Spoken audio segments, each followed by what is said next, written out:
Welcome back to Kari's Confessions, the Nonprofit Exec Tells All. I'm Kari Anderson, principal with Incite Consulting, and every week we talk about what it's really like to lead a nonprofit. The victories, the frustrations, the messy middle, and hopefully a few ideas that make your job just a little bit easier. Today's topic is one that comes up in almost every strategic planning session, every board retreat, and every executive coaching conversation I have: funding. More specifically, how do we stop living grant to grant?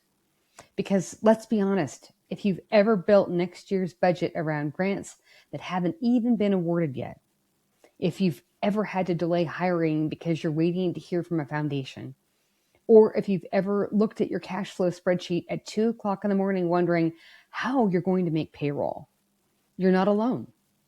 I've spent more than 30 years working in and alongside nonprofits, and I've seen organizations doing absolutely incredible work while constantly feeling like they're one funding decision away from crisis. Today, I want to talk about a different approach, one that gives nonprofits room to breathe: recurring revenue.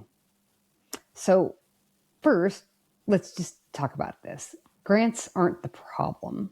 Right? So before anyone sends me an email, let me say this. I love grants. Foundations do incredible work. Government funding changes lives. Corporate grants launch amazing programs. Grants aren't the enemy. Depending on grants as your only predictable revenue, that's where organizations get into trouble. I always tell boards a nonprofit is a tax status. It's not a business model. And I think sometimes we forget that.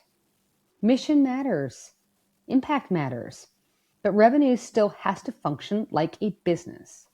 If your only funding strategy is hoping someone says yes to your next proposal, that's not a strategy. That's hope. Hope is wonderful. It is not a financial plan. So a quick story. A few years ago, I worked with an organization that had nearly 80% of its revenue tied to grants. Sound like you? They were doing fantastic work. Staff was committed, board members cared deeply, programs were changing lives. But every January, everyone held their breath. Would the grants be renewed? Would funding priorities change? Would they have layoffs? Instead of thinking about innovation, leadership spent 6 months every year worrying, not growing, not improving, just surviving. That isn't sustainable.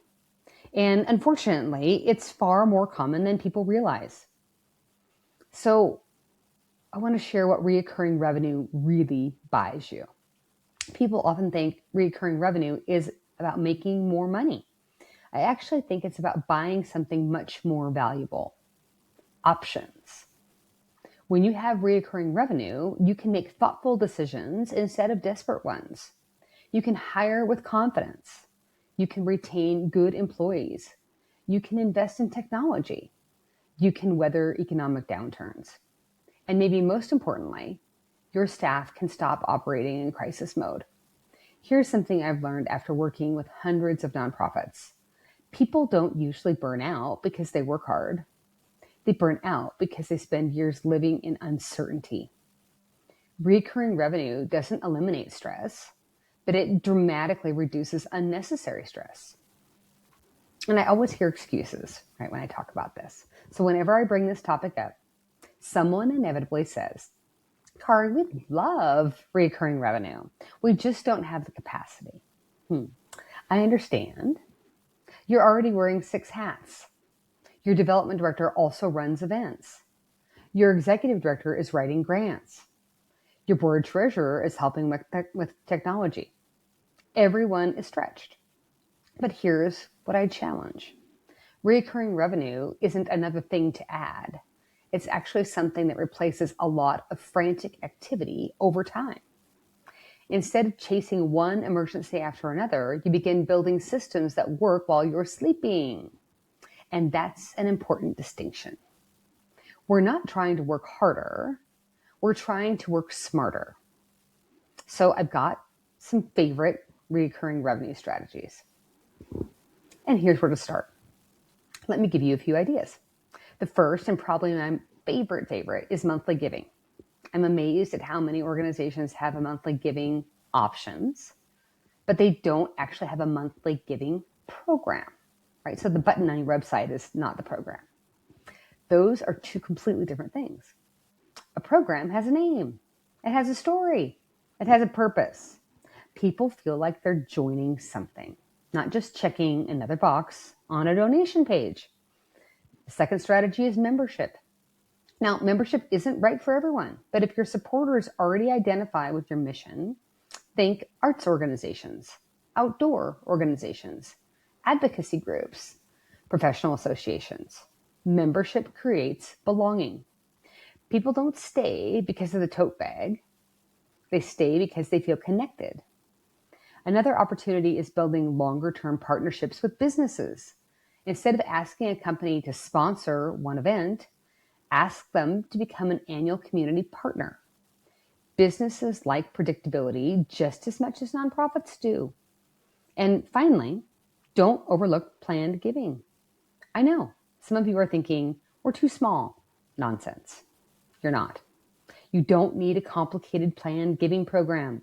You simply need to invite people into a conversation about legacy. You'd be amazed how many donors, like me, have already included organizations in their estate plans. They just have never told anyone. So here's the real secret. Here's the part nobody likes hearing. Recurring revenue isn't really about fundraising. It's about systems. It's about leadership. It's about clarity. I've seen organizations with incredible missions fail to grow recurring revenue because no one owned it. Donor data was messy. Board expectations weren't clear. Nobody followed up. And everyone assumed someone else was handling stewardship. Recurring revenue succeeds when organizations are healthy internally. Clear roles, clear accountability, clear communication. That's why so much of my consulting work starts with governance. Not because governance is exciting, although I happen to think it is, but because organizations that are healthy raise more money every single time. So here's your challenge for this week. Don't try to build 7 new revenue streams. Pick one, just one. Maybe it's launching a monthly giving program. Again, not the button on your website. Maybe it's redesigning your sponsorship packages. And folks, we're not mailing those. We're actually having conversations with people about the opportunity. Maybe it's identifying 20 people who could become recurring donors. Keep it simple. Build the system, then stick with it. Consistency beats intensity every time. If there's one thing I hope you take away from today's episode, it's this. Your mission deserves financial stability. Your staff deserves stability. Your board deserves stability. And frankly, you deserve to spend more time leading your mission than worrying about next month's cash flow. Recurring revenue won't solve every problem, but it gives your organization something incredibly valuable: breathing room. Thanks for joining me for another episode of Kari's Confessions, a Nonprofit Exec Tells All. If today's conversation resonated with you, I'd encourage you to share it with your executive director, your development team, or your board chair. These are exactly the kinds of conversations that help organizations move from surviving to thriving. Be sure to find me on your favorite streaming platforms, and for more tips and tools, follow me on LinkedIn or visit my website at insightconsultinggroup.com. Until next time, keep building organizations that are healthy from the inside out. Have a great week.